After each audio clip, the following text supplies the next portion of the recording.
Primeira Reis, First Book of the Kings, 19, capítulo 19, 19. Primeira Reis 19 e 19. 19. Uma palavra bastante conhecida, mas o Senhor tocou no meu coração para nós compartilharmos essa palavra nessa manhã. Diz assim a palavra do Senhor: Partiu, pois, Elias dali e achou a Eliseu, filho de Safate, que andava lavrando com 12 juntas de bois adiante dele, e ele estava com a 12ª. E Elias passou por ele e lançou a sua capa sobre ele. Então deixou ele os bois e correu após Elias e disse: Deixa-me beijar a meu pai e a minha mãe, e então te seguirei. E ele lhe disse: Vai e volta, porque que te tenho eu feito? Voltou, pois, de atrás dele, tomou uma junta de bois e os matou, e com os aparelhos dos bois cozeu as carnes e as deu ao povo, e comeram. Então se levantou e seguiu a Elias e o servia. Amém? Nesse texto que nós lemos, pouco antes desse acontecimento, Elias foge de Jezabel para o Monte Carmelo, ou melhor, foge de Jezabel por causa do acontecimento que havia tido, ou do desenrolar do acontecimento no Monte Carmelo, onde ele fez ali um desafio com os profetas de Baal e os profetas, ou as profetisas de Azera. E ali 850 profetas foram mortos e o nome de Deus foi exaltado. E então ele sai dali porque veio a notícia de que Jezabel iria matá-lo. Ele sabia quem era Jezabel e ele, temendo por sua vida, foge. No entanto, Deus ministrou na vida de Elias e ele viajou. E a sua primeira parada foi nesse campo. No campo onde Eliseu andava lavrando com 12 juntas de bois. Eliseu seria, nessa história e na história da Bíblia, na história do povo de Deus, o sucessor de Elias. Portanto, Elias lança o manto ou a capa sobre ele, representando que ele havia sido escolhido para essa tarefa, apesar de a Bíblia não deixar claro se Eliseu sabia ou não do que isso significava.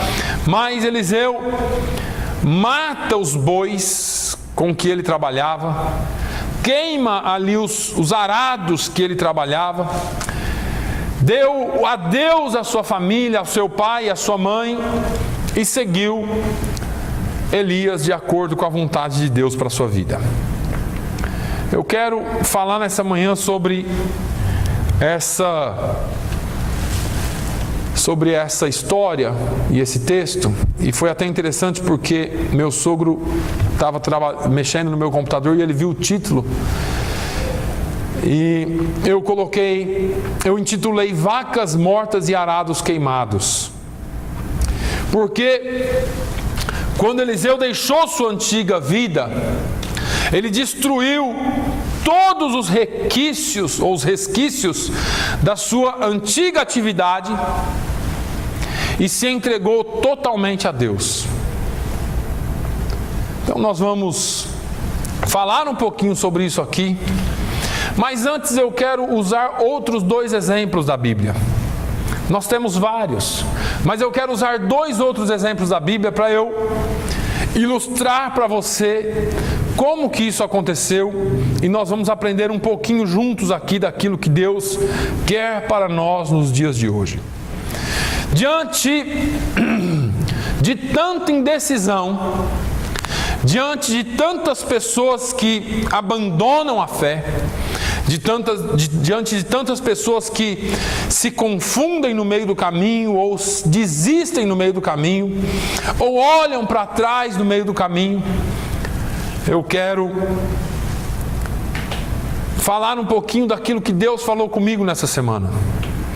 Porque diante das circunstâncias e diante dos problemas que nós vivemos, e eu preguei aqui algum tempo atrás sobre vencendo o desânimo, mas diante de tudo que nós enfrentamos e diante dos problemas da vida, por vezes desanimamos. E não é fácil.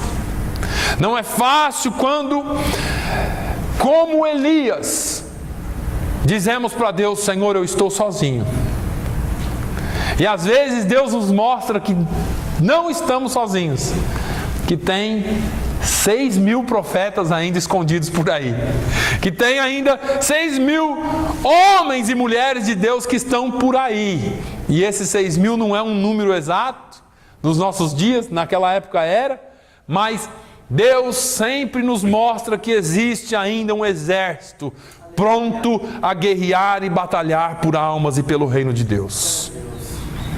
Eu quero mostrar aqui pelo menos algumas coisas que nós podemos tirar desse texto. Em 1 Samuel, no capítulo 15, nós lemos a história de Saul, ou parte da história do rei Saul, quando Deus usa o profeta Samuel e fala assim: olha, você vai, rei, e destrói totalmente os amalequitas. Saul derrotou os amalequitas, mas não destruiu os amalequitas. A Bíblia diz em 1 Samuel 15, 9: e Saul e o povo pouparam a Agag, e ao melhor das ovelhas e das vacas, e as da segunda ordem, e aos cordeiros, e ao melhor que havia, e não os quiseram destruir totalmente, porém a toda coisa vil e desprezível destruíram totalmente. Deus mandou destruir totalmente aos amalequitas. Ele deveria matar todas as pessoas, todo o gado, todos os animais, e não deixar nada. Queima tudo e mata todos. Amaleque, o rei, o povo amalequita havia maltratado durante anos e anos o povo de Israel.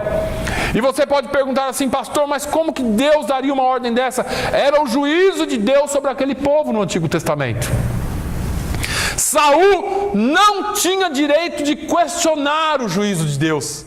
Saul não tinha o direito de decidir se a ordem de Deus era extremamente dura e rígida para aquele povo. Saul, como servo, tinha que obedecer, mas ele não obedeceu. A Bíblia diz que ele os derrotou, mas não os destruiu totalmente. Deixa eu te dizer uma coisa: Amaleque, ou os amalequitas hoje, figura ou é o tipo da carne humana, ou de algumas coisas que nós prendemos na nossa vida. Observe que Saul os tratou da mesma forma como muitos cristãos tratam a sua carne hoje, ou algumas coisas que eles gostam. Falei aqui agora há pouco sobre dízimo e oferta, porque alguns cristãos têm um problema sério com isso. Deus pode fazer o que Ele quiser na minha vida, mas não toca nessa área aqui não. E assim somos nós. Saul, ele matou o que era vil e desprezível, mas o que era bom, o que era bonito, o que era formoso ele deixou. Ele levou o rei vivo, talvez até para se gabar. Está aqui, olha, eu fiz e eu decido o que eu faço aqui. Muitos cristãos, eles gostam de contar grandes coisas sobre as grandes vitórias que eles têm. Agora, nós não podemos nunca clamar como nossa a vitória que é de Deus, porque se alguém nos faz vencedor, esse alguém se chama Deus. Paulo diz que nós somos mais do que vencedores por aquele que nos amou. Nós não somos vencedores pelos nossos méritos. Nós não somos vencedores porque somos bons. Nós somos vencedores porque um dia aquele que venceu escolheu te amar e escolheu te salvar. E Ele te deu esse título de mais do que vencedor por causa dele e não por causa sua. Somos vencedores nele se em algum momento da nossa caminhada nós nos orgulharmos das vitórias que Ele nos dá. Talvez aconteça aquilo que Paulo fala lá a primeira carta aos Coríntios, no capítulo 10, no versículo 12. Se alguém, pois, que cuide estar em pé, olhe que não caia. Cuidado, porque Saul estava tão orgulhoso dos seus feitos. Ele manteve as melhores coisas e manteve as coisas mais valiosas de Amaleque. Nós temos rotineiramente, irmãos, a tendência de obter a vitória sobre a carne, mas nós não gostamos muito de descartar aquelas coisas que são de valor para nós, ou que tem algum valor para nós. Aquilo que valorizamos mais, aquilo que nós achamos que não tem nenhum problema, porque nós entramos no mesmo erro de Saul. Achamos que conseguimos decidir entre o bem e o mal. Jeremias diz que enganoso é o coração mais do que todas as coisas, quem o conhecerá? Achamos que o nosso sentimento é certo e nem sempre ele é. Nem para um lado e nem para o outro. Deixa eu explicar uma coisa para você. Você diz, se eu te disser assim, irmão, eu estou pensando em desistir aqui, você vai falar para mim o quê? Pastor, que sentimento demoníaco que é esse? Desistir? Para com isso. Isso é um sentimento mau. Agora, se eu falar para você que eu estou sentindo algo de Deus aqui, você vai dizer o quê? Oh, que bênção, né? Mas nem sempre o que sentimos no coração pode provir de Deus. Às vezes sentimos coisas que não provêm de Deus também. E nós precisamos ter cuidado com isso. Às vezes valorizamos demais algo. Possuímos ídolos dentro de nós que precisam ser destronados da nossa vida. Existem ídolos que nós precisamos deixar de lado. O ídolo do que eu sei tudo, do que aquele ídolo que eu acho que eu sou detentor de toda a verdade e sei de todas as coisas, e não é bem assim. Deus, Ele é o detentor de toda a verdade pela palavra que nos foi dada. Se você quer aprender mais de Deus, é a palavra de Deus que nos ensina. Portanto, os nossos sentimentos podem ser enganosos. Nós precisamos ficar e ter cuidado, porque muitas vezes valorizamos demais uma coisa e aquilo não provém de Deus. Veja que ele destruiu totalmente o lixo para não ter nenhum peso na consciência. Mas eu já destruí o que era ruim. Quando eu aceitei Jesus, eu quebrei os ídolos. Eu queimei tudo. Eu quebrei todos os santos, aquilo que eu achava que era ídolo, que era idolatria. E o cigarro, os vícios, eu deixei tudo. Mas às vezes não é bem assim. Quando você pensa que quebrou, que deixou alguma coisa para trás, às vezes tem algo mais que precisa ser mudado. E existem coisas que estão na nossa vida que precisam ser removidas. Veja que nós queremos a vitória definitiva sobre as consequências negativas do pecado, mas se nós mantivermos o rei Agag e alguns outros objetos de valor na nossa vida, eventualmente ele nos conduzirá à derrota novamente, porque nós não tiramos aquilo que nós achávamos que era bom. O que é que tem te prendido mais? O que é que tem te feito mais se afastar de Deus e da sua palavra? Deixa eu te dizer uma coisa, se você e eu temos qualquer coisa que nos afaste da palavra de Deus, ainda que seja um pouquinho, ou ainda que nos afaste de princípios e conceitos importantes da palavra, talvez nós precisemos rever algumas coisas. Talvez, como Saul, nós queiramos ou desejemos manter este ídolo, esse Deus, essa vontade de dizer da nossa grande vitória com provas, quando a maior prova é destruirmos tudo que não provém de Deus para as nossas vidas. Tem hora que nós precisamos dar um jeito naquilo que está nos afastando de Deus. Veja bem, Saul se recusou a fazer por completo aquilo que Deus havia mandado. E por causa disso, Deus o rejeitou como rei. Às vezes nós clamamos pelas bênçãos de Deus, às vezes nós estamos até numa posição agradável diante de Deus, e porque nós não rejeitamos por completo o pecado, Deus pode nos remover da nossa posição, ou nos remover das bênçãos, ou então nós podemos adiar aquelas bênçãos que nós estávamos prontos a receber. Às vezes a situação nos leva a isso. Mas eu não quero demorar aqui em Saul, porque Saul está lá no Velho Testamento, né? Vamos aqui para o Novo. Pedro partiu com Jesus, mas não destruiu as redes. Olha que interessante.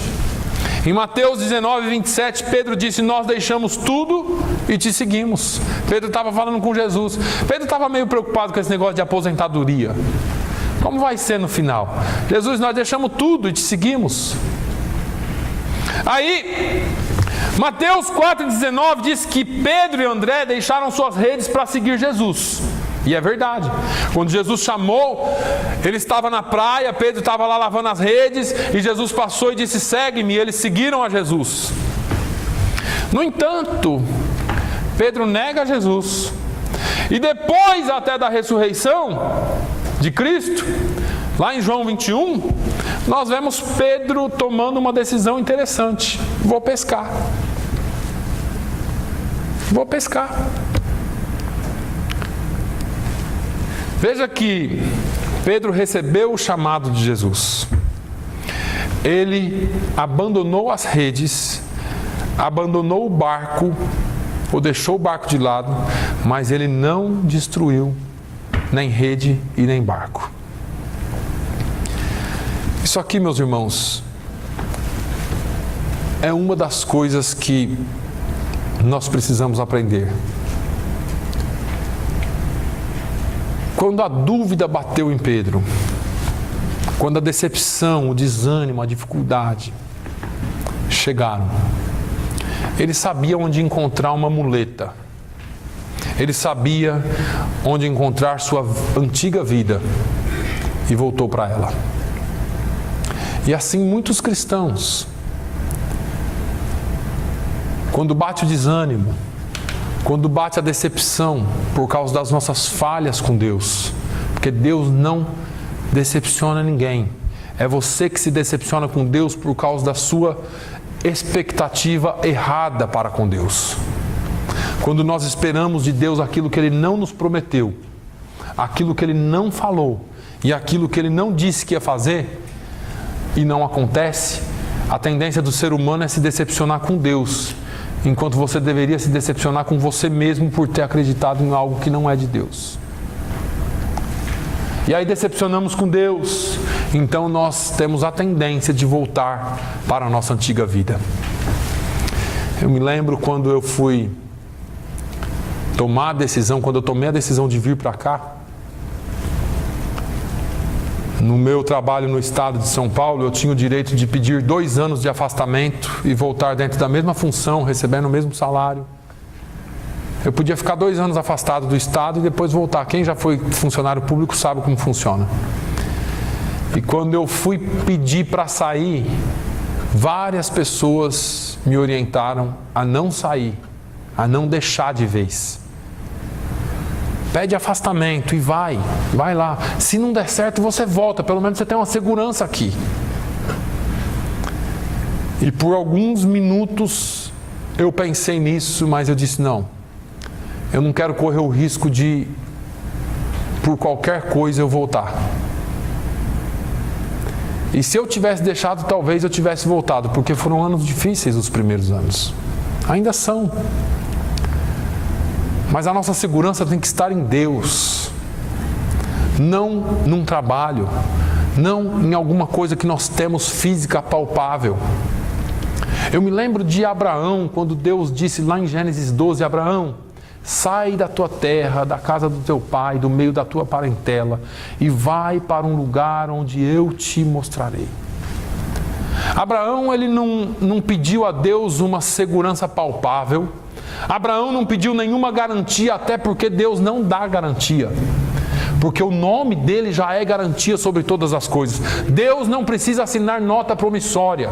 Deus não precisa te dar um cheque em branco dizendo, olha, quando faltar alguma coisa você preenche o cheque. Não, Ele é o provedor de todas as coisas. E se você não confia dessa forma, talvez você precise mudar o seu conceito com relação ao cristianismo. Porque o cristianismo não está pautado nas circunstâncias, mas está pautado no grande, no único Deus que é Criador dos céus e da terra. Nós não podemos, irmãos, de maneira nenhuma, deixar que a dúvida e o desânimo nos engane. Quantas vezes nós traímos Deus com o nosso coração? Assim como Pedro fez. E aí nossas próprias consequências, os nossos próprios erros, nos levam a consequências que nos desanimam. As nossas próprias falhas nos levam a consequências que nos dão desânimo. Só que o que acontece é o seguinte, eu vou te dar uma triste notícia. Se você conheceu a Jesus de verdade, se você anda com Ele de verdade, você nunca mais será o mesmo. Pedro tentou voltar a pescar, mas ele não conseguia mais ser o pescador que ele era. Alguma coisa errada acontece. Veja que Pedro falhou, houve a consequência da sua falha, ele tentou sair da presença de Deus, mas não dá. E eu me lembro quando eu disse, eu vou parar com esse negócio de ser crente, dá um trabalho. Meu Deus do céu, é tudo um peso, é tudo uma dificuldade, você parece que dá um passo para frente, dois para trás. E é isso que eu falo, às vezes nós nos decepcionamos com Deus, onde a falha está em nós, quando a falha é nossa. Nós acreditamos em coisas que não são verdadeiras. Pregam um evangelho de conto de fadas. Eu estava lendo a Bíblia esses dias, eu não sei onde é esse evangelho que acharam por aí. O evangelho de Jesus Cristo é um evangelho de vitória, mas não sem lutas. Não sem lutas. Jesus dá uma série de previsões e explicações e diz o que vai acontecer. Em João 16 ele fala, olha lá no versículo final, em João 16:33 ele fala, eu vos escrevi essas coisas para que tenhais paz. No mundo tereis aflições, mas tende bom ânimo. Jesus está dizendo que você e eu vamos enfrentar dificuldades, vamos enfrentar coisas ruins, coisas difíceis, mas precisamos ter a paz que excede todo entendimento, porque apesar das aflições, Ele venceu e nós venceremos com Ele. Não podemos de maneira nenhuma deixar que a vida nos leve para as práticas antigas do mundo. Você só pode voltar para a prática antiga em uma circunstância. Quando Jesus escreve para as igrejas do Apocalipse, para uma das igrejas ele fala assim, tenho porém contra ti que deixaste o primeiro amor. Aconselho-te que volte às práticas antigas, à prática das obras antigas do primeiro amor. É a única vez que você pode voltar para a prática antiga. Se você não tiver no primeiro amor, volte para Ele. Porque é ali que o Senhor te quer. É ali que Ele nos quer. Agora veja, Eliseu é diferente. Eliseu destruiu o arado. Eliseu matou as vacas, os bois. E vai se tornar um discípulo de Elias. Observe o texto. Eliseu, ele era um homem que eu imagino que ele não era pobre. A Bíblia não dá aqui definições exatas, mas eu imagino que ele não era pobre. No versículo 19, diz que Elias achou Eliseu, filho de Safate, que andava lavrando com 12 juntas de bois adiante dele, e ele estava com a 12ª. Veja que ele estava lavrando. Tinha terra para lavrar, tinha bois para lavrar. Geralmente, irmãos, não se trabalhava de empregado para outros. Geralmente se lavrava a terra da família. E para quem conhece o arado, eu já vi homens lavrando grandes propriedades só com um burro. Eles lavravam com juntas de bois, com duplas de bois, e eram 12 duplas. Então era uma terra grande.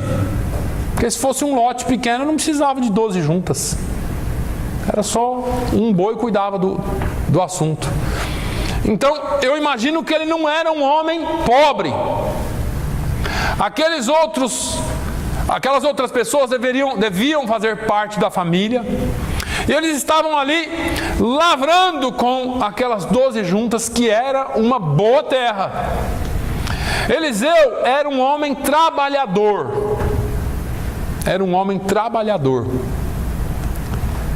Eu descobri na Bíblia, e já aprendi com pastores mais experientes que eu, que Deus não chama desocupado. Todos que Deus chamou estavam trabalhando. Você sabe por quê? Porque a obra de Deus é árdua. Deus não quer preguiçoso na sua obra. Deus não quer alguém que tenha preguiça de ler, alguém que tenha preguiça de visitar, alguém que tenha preguiça de fazer a sua obra como tem que ser feita. A obra de Deus não tem descanso, irmãos. Quem pensa que pastor leva uma vida do bem bom, está muito enganado. Está muito enganado. Nós trabalhamos e muito. E trabalhamos com a pior coisa que tem. E me desculpe dizer isso. Trabalhamos com o problema dos outros. Resolver o nosso já é difícil. Resolver o problema dos outros, então, é mais difícil ainda. Porque, às vezes, a pessoa leva 20, 30, 40 anos para adquirir um problema. E o pastor tem que dar a solução em 10 minutos de aconselhamento. Não é fácil. Nós não temos solução para todos os problemas. A Bíblia e a palavra de Deus é quem tem. Mas Deus não chama pessoas preguiçosas. O pastor tem que estar disposto a fazer, tem que estar disposto a ir, tem que estar disposto a ajudar, a levantar de madrugada. Não é só para orar, não. É para ajudar quem precisa também. Quantas vezes já nos ligaram de madrugada? E qualquer um dos pastores que estão aqui, você pode perguntar.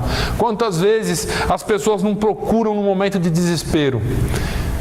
E quantas vezes, quando essas pessoas procuram, você fala assim: sou eu que estou precisando de ajuda, meu Deus. Porque pastor não é super-homem. O grande problema da igreja é pensar que pastor está acima de qualquer problema.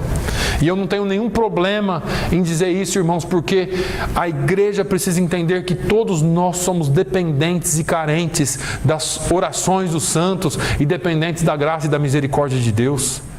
Por pensarem que pastores são melhores que os outros, é que se decepcionam. Por causa de alguns tele-evangelistas, super-evangelistas, que se postam como grandes e santos homens de Deus, não estão acessíveis pelo povo. É que as pessoas pensam que pastores não têm defeitos, que pastores não têm tristeza, que pastores não têm dificuldades, mas homens de Deus também sofrem, e às vezes dobrado. Porque se eu chegar em qualquer um, eu já disse aqui, se eu chegar em qualquer um de vocês aqui e disser assim: nossa, irmão, estou passando uma dificuldade, você já se decepciona com o pastor. Porque você vai falar assim: mas pastor, o senhor estava pregando vitória ali no púlpito ontem, e o senhor está falando de dificuldade. Nossa, irmão, estou pensando, estou desanimado. O quê? O senhor pregou esses dias sobre vencer o desânimo, como que o senhor está desanimado? Porque as pessoas pensam que nós não sofremos. Então, Deus sempre trabalha com pessoas dispostas a trabalhar. Porque aquela pessoa que está sempre trabalhando, e aqui entra um segredo muito simples: quem trabalha e precisa trabalhar não tem tempo para doença. Tem tempo para gripe, irmão Manuel? Está gripado, tem que levantar 4 horas da manhã do mesmo jeito e ir lá passar massa nas paredes. Tem, irmão Antônio? Não tem. Tem, pastor. Nós não temos tempo para ficar doente. E se ficar muito doente, só para se estiver arrastando. E quantos pastores não morrem no meio do caminho porque não deixaram de trabalhar? Mesmo quando precisavam de cuidado. É importante que vocês saibam disso, porque Deus só chama quem está ocupado. Deus só chama trabalhador. Eu vou deixar tudo e vou parar aqui e ficar ouvindo a voz de Deus, porque quem sabe Ele me chama. Não, continue trabalhando, porque Ele vai falar com você. Eliseu trabalhava. Eliseu era um homem disposto a servir também. Porque, sem hesitar, quando Elias passou por ele e lançou a capa sobre ele, eu acredito que Elias era muito conhecido na região. Pelo menos a Bíblia deixa a entender assim.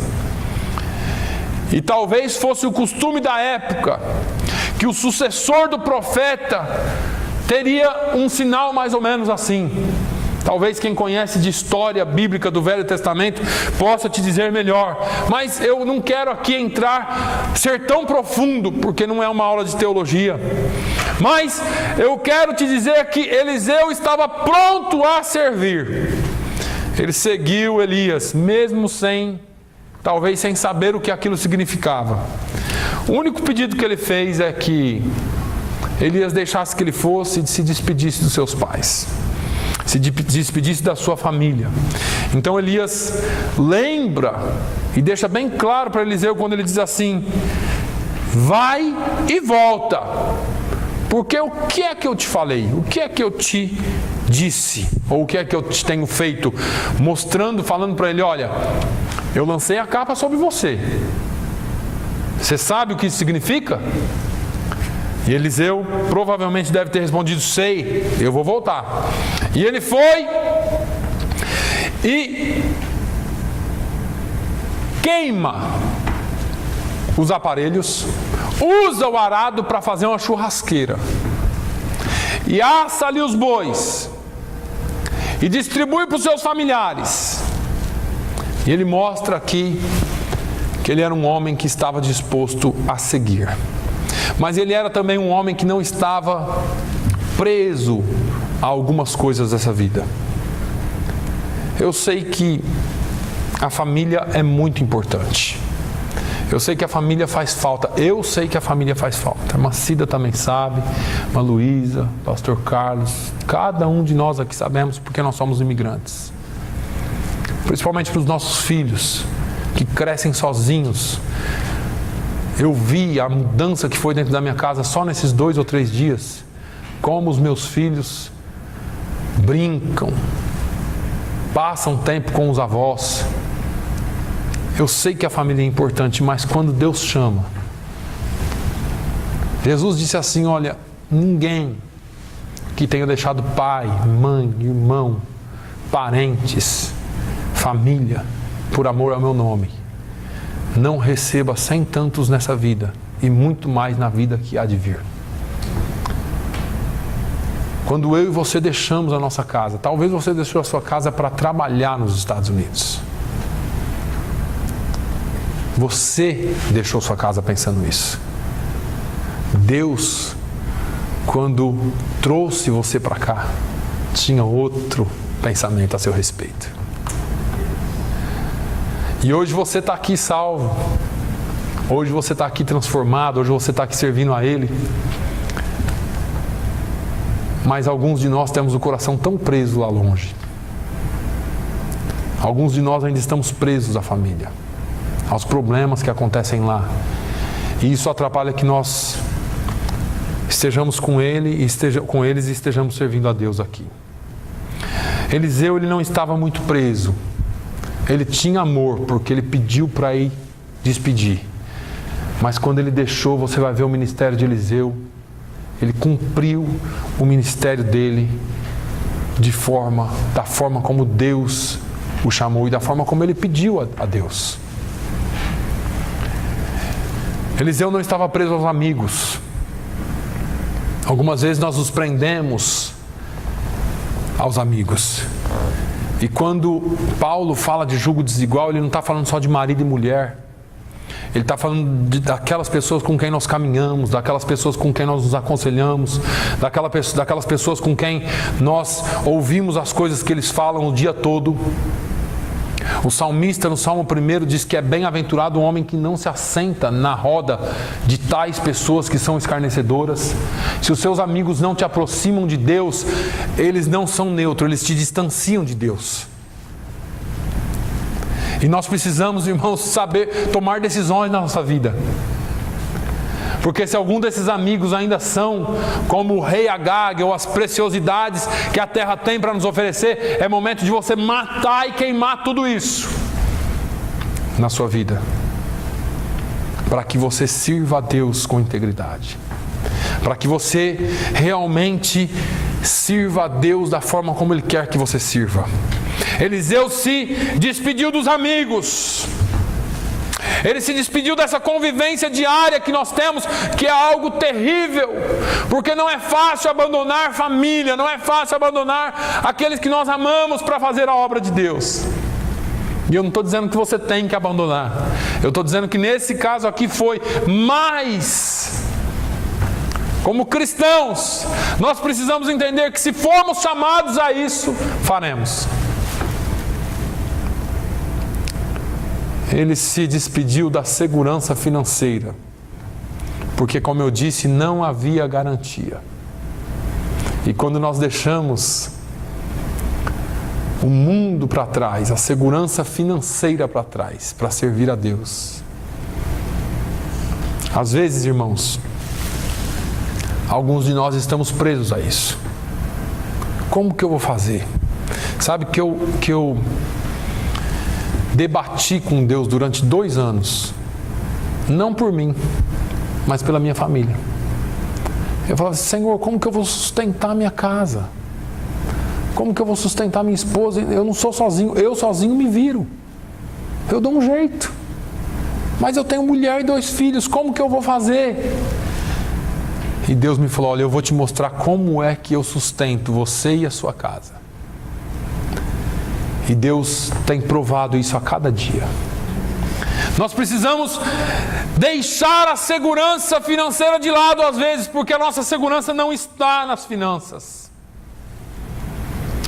Finalmente, Eliseu matou tudo aquilo e queimou tudo aquilo que representava alguma segurança da vida antiga para ele, para que quando o profeta Elias ou Deus corrigisse ele em alguma forma, fosse duro com ele, o ministério fosse duro, ele não lembrasse assim: tem uns arados e uns bois lá me esperando, o que eu estou fazendo aqui? O que eu vou ficar fazendo aqui? Assim como muitos. Eu tive a oportunidade de conversar com uma pessoa um tempo atrás, e ele disse assim para mim: eu era pastor. Eu falei: era pastor. Tinha igreja, tinha rebanho, mas a gente vive tão apertado. E eu comecei a trabalhar, a ganhar dinheiro aqui, e o dinheiro foi tomando o lugar daquilo que era para ser o ministério.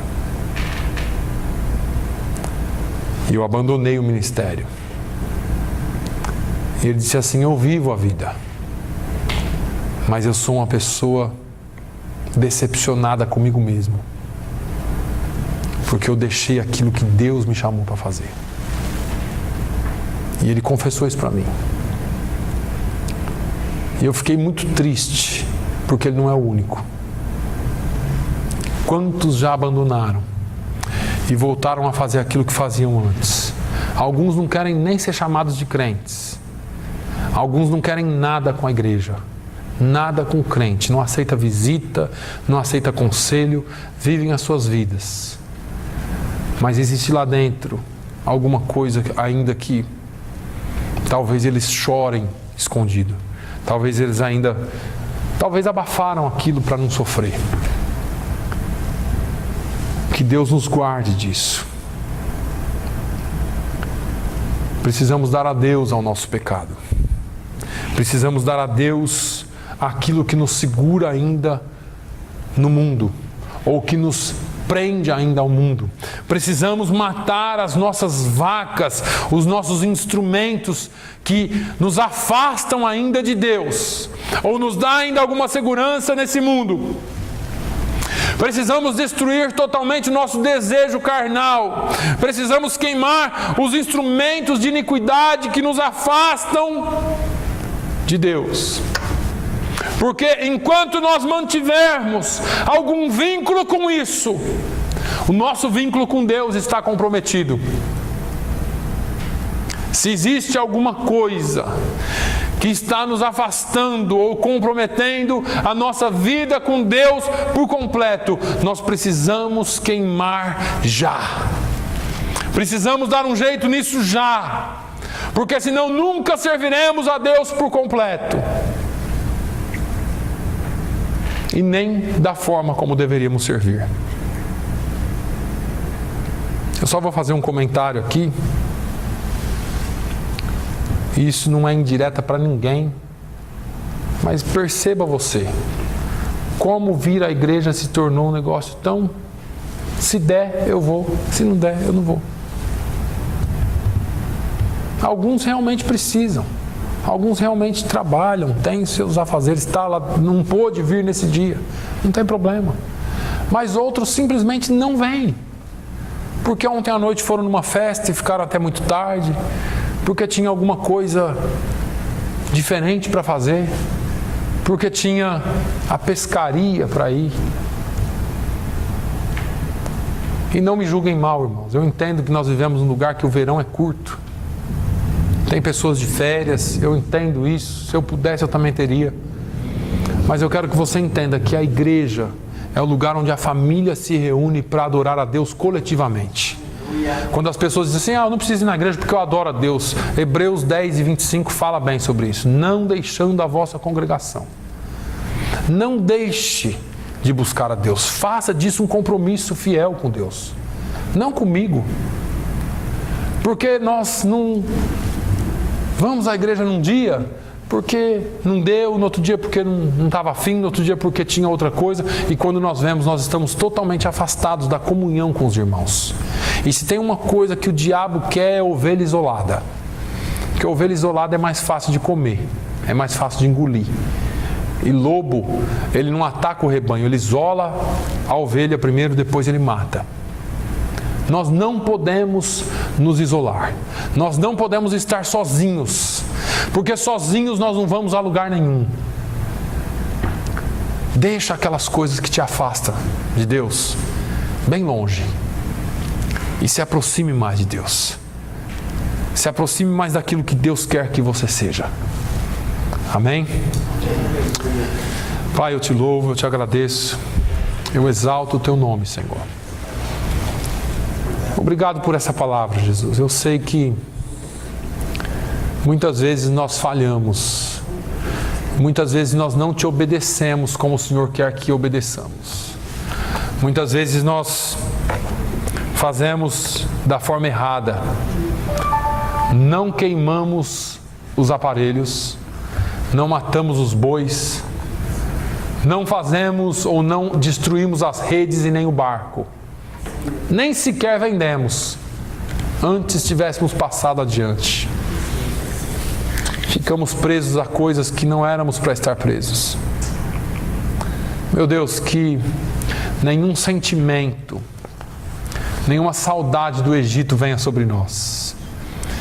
Que quando o desânimo vier, Senhor, nós estejamos certos de que vai passar, porque o Senhor está conosco.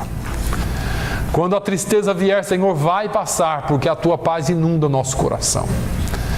Quando a dificuldade, a morte bater na nossa porta, vai passar, porque nós temos uma firme esperança. Oh, meu Deus, mas não nos deixe desistir. Não nos deixe voltar atrás nem por um segundo. Não nos deixe, Senhor, voltar atrás nem por um segundo sequer. Porque nós não queremos estar desamparados, nem longe do Teu Espírito. mas nós queremos estar junto a Ti, Senhor, juntos a Ti. Queremos estar, Senhor, sempre prontos, ó Deus, a dar um passo adiante contigo, Senhor.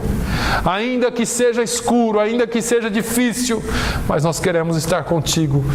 Ainda que nós não saibamos o que vai acontecer, nós queremos estar contigo, porque contigo nós somos mais do que vencedores. Meu Deus, no nome de Jesus, ampara. Oh, meu Deus, no nome de Jesus, anima. No nome de Jesus, Senhor, alegra corações aqui hoje. Que nós saiamos daqui, Senhor, mais uma vez fortalecidos pela Tua Palavra. Não pela forma como nos comportamos ou como manifestamos o nosso sentimento aqui, mas pela forma como a Tua Palavra fala conosco, Senhor. Que a Tua Palavra seja suficiente para nós, assim como é a Tua graça. Senhor, no nome de Jesus, eu Te peço, Senhor, fortaleça os Teus filhos a cada dia. Que o Teu nome seja glorificado em nós, sempre. E que nenhum desânimo venha nos abater.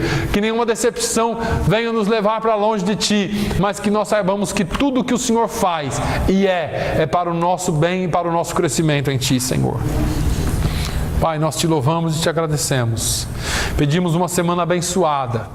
Pedimos que o Senhor continue conosco e que nessa quarta-feira estejamos aqui mais uma vez para buscar, para exaltar e para magnificar o Teu nome e aprender da Tua Palavra.